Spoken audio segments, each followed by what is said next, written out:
Good morning. I haven't done one of these really early morning videos just about sleep. One of my favorite things to track is sleep. I'm fascinated by sleep, so much so that I tend to be not only the man with 2 watches, but sometimes 3, sometimes more, and with rings. Yeah. So last night I slept with Garmin versus Garmin, the Garmin Forerunner 955 Solar. That's the white one here, the Garmin EPIX 2, and this new one to my realm, even though it's been out for more than a year, the COROS Vertix 2. I thought it was like Vertex, but I think it's more like Vertix. More of, I don't know, kind of a pumpkin color, but it is very orange, and I'll show you outside visibility in just a minute, because I wanted to do Garmin versus COROS. Some people didn't think I should, but I think they're really close. So when you're wearing more than 2 watches, you have a couple choices. You can stack up like this, and it takes a few nights, but eventually you get used to the you acclimate to the discomfort. And then all day yesterday, pretty much, I wore this on my wrist. It's actually not too distracting. I just put the watches in do not disturb mode, you know, and they're not buzzing or anything. So that part's nice. But it's really cool to wake up with the green font, which I did another video about on my other channel.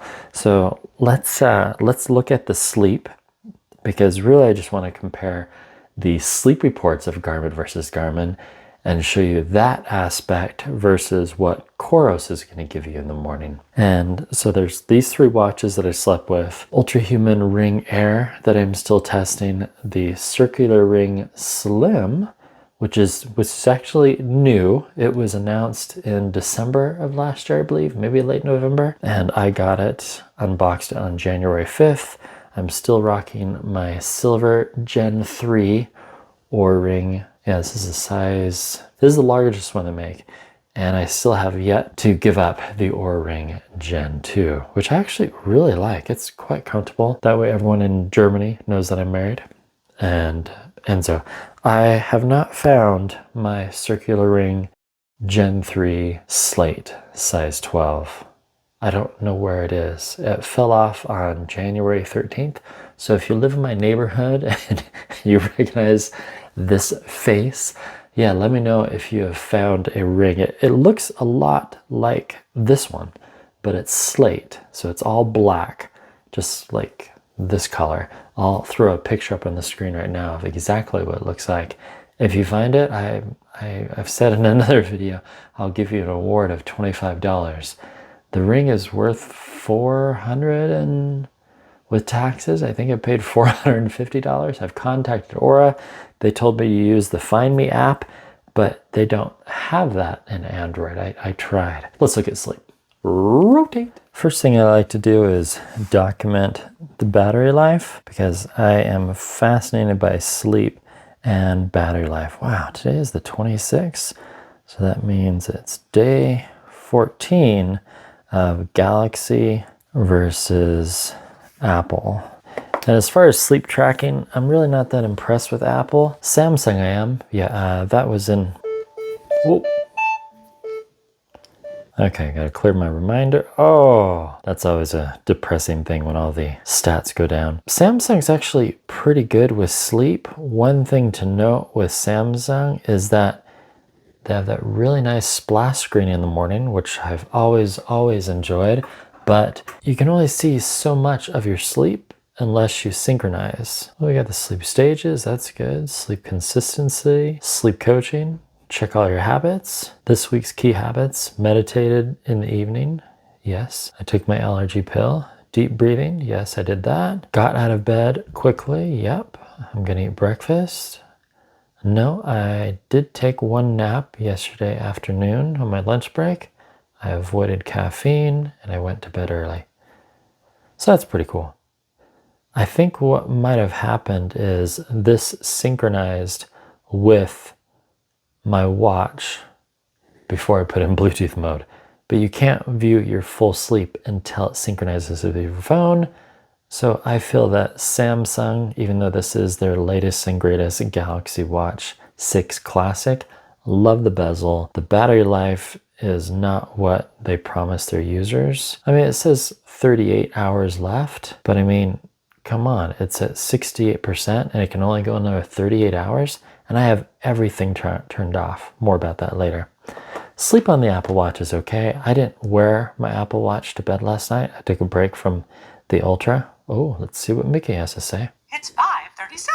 Good morning, pal. Love that. That we really want to focus on are these two. Isn't that fun? They're just whichever way you look. Oh, I actually drafted up an email. I have yet to send it to Hemsat. I've been testing a lot of watch bands for them. If you could make me a watch band that was basically to allow me to wear a watch here and one underneath, I don't know how it would work. It would, I'll pay for it. So it'd have to have double brackets on the watches. So it'd have to have the pins right here and the pins right here. And boy, that would be tricky to put on, but then I could more comfortably wear two watches at once. So we'll start with the Forerunner. You have the nice morning report and it's animated. So we're gonna long press right here. I'm going to put it into do not disturb and airplane mode so we don't get any notifications. And the nice feature about this one, it's running a newer OS, OS 17 by Garmin. It doesn't beep, it turns off the beeps as soon as you put it into do not disturb or airplane mode.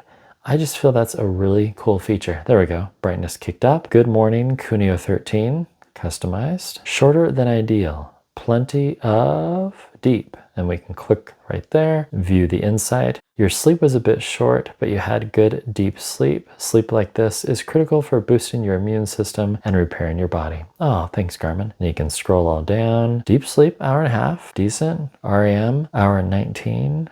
Sleep stages and sleep score. Then we click back and we're into the morning report. 71 training readiness. Body battery 63, score. Love body battery. 10-day streak. Yay. My base suggestion, HRV, that's not good. I was at 39 the other day. Intensity minutes, 31. I'm working on that. And weather, cold, 37 degrees Fahrenheit. You're ready to take on the day. Now, I can click nothing and the fortune cookie will reappear. So we'll do that. I really like watches and watch bands, the straps, that allow you to lay the watch flat. The EPIX does that as well. Oh, whoa, gonna have those a little too tight there. So this one is in green font. I just think that's awesome that they allow you to change between green, red, and orange. Did a video on that as well. So this one, if I scroll down, I have full access to the watch in green font, which is really cool. But as soon as I click start and sleep, now it turns to orange. Because I've pre-programmed the watch to be in orange shift during the day, green shift at night, and red shift when else. And then I also set up a hotkey to turn off orange shift, and now we have the lovely mountains. So you can really tell the difference of these two screens, how kind of washed out the MIP versus AMOLED is. See that difference? Yeah. Oh, and I love the AOD with this AMOLED on the Garmin EPIX. So this watch will set you back around, this model I think I paid $800. This one was $450 or over $500, but I got it for 20% off. Still decide if I want to keep it or sell it. So now we can turn orange shift back on, and now we get an orange morning report. So we have the sleep 73, but you know, that's not as pretty. Shorter than ideal, plenty of deep. Does it say the same? View insight. Your sleep was a bit short, but you had good deep sleep. You effectively balanced your stress yesterday by getting rest after periods of stress. Those habits will help you improve your sleep quality. But what was, oh, wow. That's really, really close actually. And one would think, okay, I had them on the same wrist. Normally it's left or right. Wow, that's pretty good, Garmin.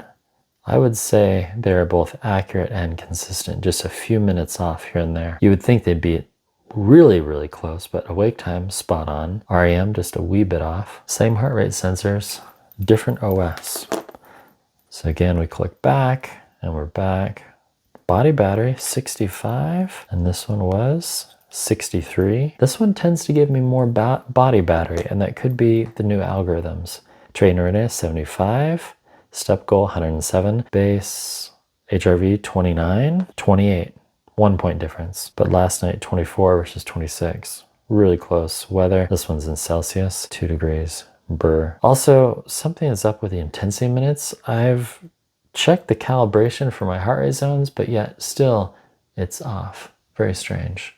Get out there and beat yesterday. Thanks, Garmin. So we're just gonna exit, and now we're into the normal OS. So when I turn back on orange shift, the entire watch stays in orange font. And then as soon as I start a health snapshot, it stays in orange as well. How cool is that? You're ready to take on the day, and now you're gone. So we'll do a health snapshot right after this one, and we'll compare the data. Okay, I gotta relax now. As I'm relaxing, I can do some documentation.